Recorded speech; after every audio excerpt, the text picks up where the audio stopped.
If 200,000 delegates, 3 months, could make him look this bad, then 3 years, campaigning over about 35 million people, culminating in 2028 elections, it might kill him. He realized that President Kufuor didn't vote.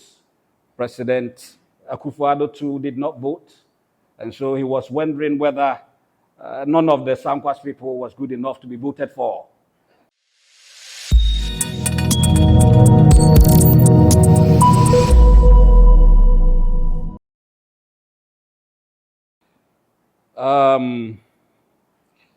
We have to thank the NPP for a free and peaceful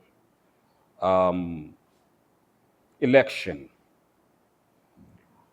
It was free, it was peaceful, but as to whether it was fair, it's a different thing.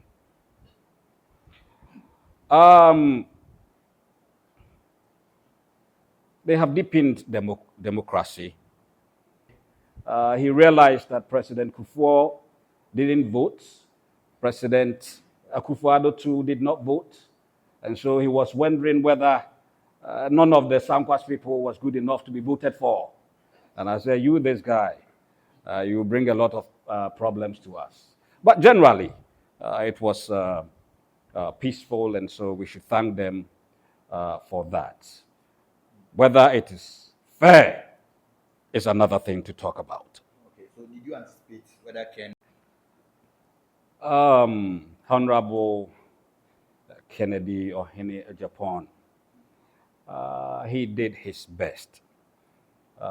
He deepened democracy as well.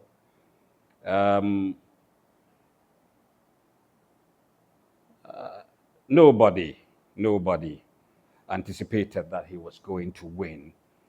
However, he worked the hardest.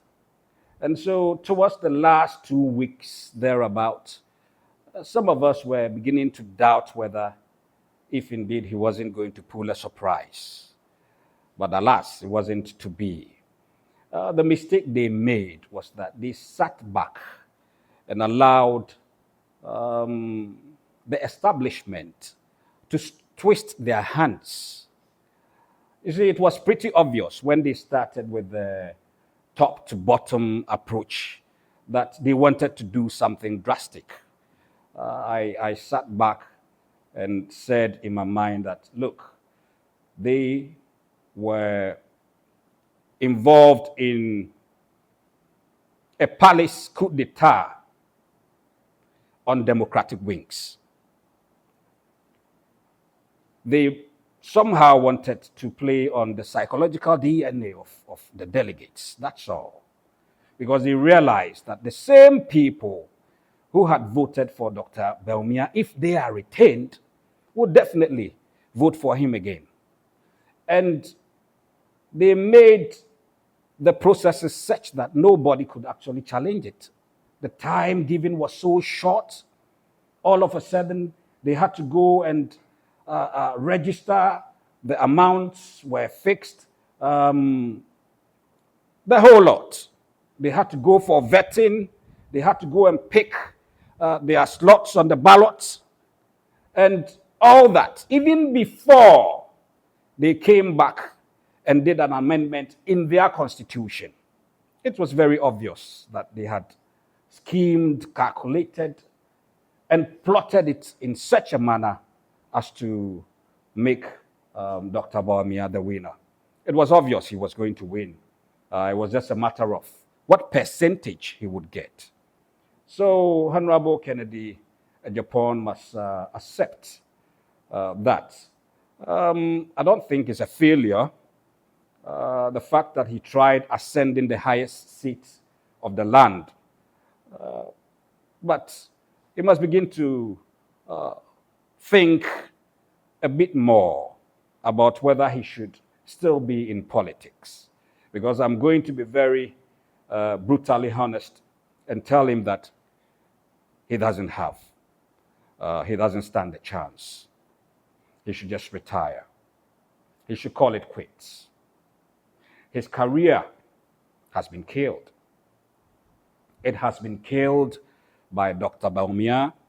It has been killed by a certain rising Dr. Brian Agyapong.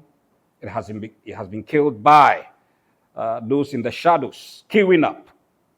And so the best for him will be to go away somewhere, enjoy, rejuvenate, and then enjoy his life. He's been in politics for a very long time, and I'm sure he will enjoy a life without politics. If he should come back, it may probably end up like engineer Kennedy Agyapong. The votes will keep diminishing until he fades into nothingness. So it's better he saves his strength. It's better he saves his money and his time. One thing I realized was that Honorable Kennedy Agyapong, in the contest of, going over 200,000 delegates within 3 months, it had a very deep effect on him. He looked frail. He looked like he was really stressed. He looked like an old man all of a sudden. And maybe it's good that he lost, because if 200,000 delegates, 3 months, could make him look this bad, then 3 years, campaigning over about 35 million people, culminating in 2028 elections, it might kill him. It might. I mean, he looked so bad that if it actually had continued, maybe we wouldn't have had a good news. So it's better he does a lot more introspection, goes away, enjoys his businesses and his money, and lives a life without politics. Most NPP people will not vote for him.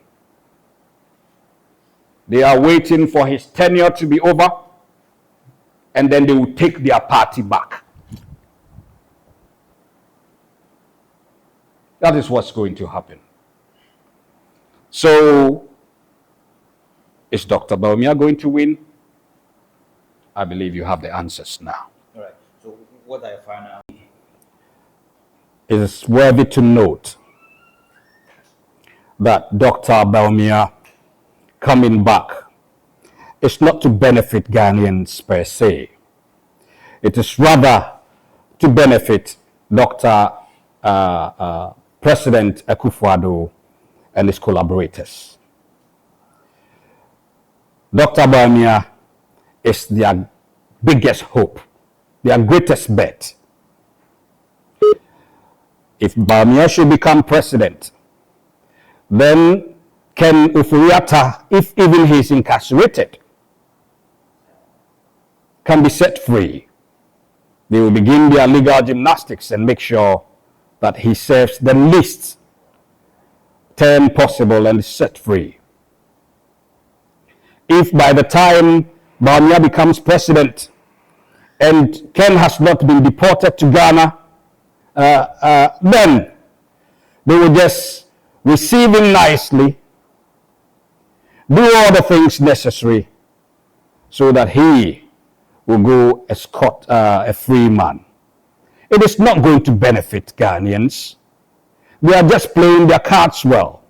It is only if Baumia is elected that they can do all the damages they can to make sure that former President Akufo-Addo has a new name, a new legacy. I'm sure Ghanaians are minded by this, and therefore Ghanaians will not vote for Dr. Baumia. We need to recover every loot that has been taken out of this country. We need Ken Ofori-Atta to serve as a scapegoat. Ghana needs that. Thank you very much.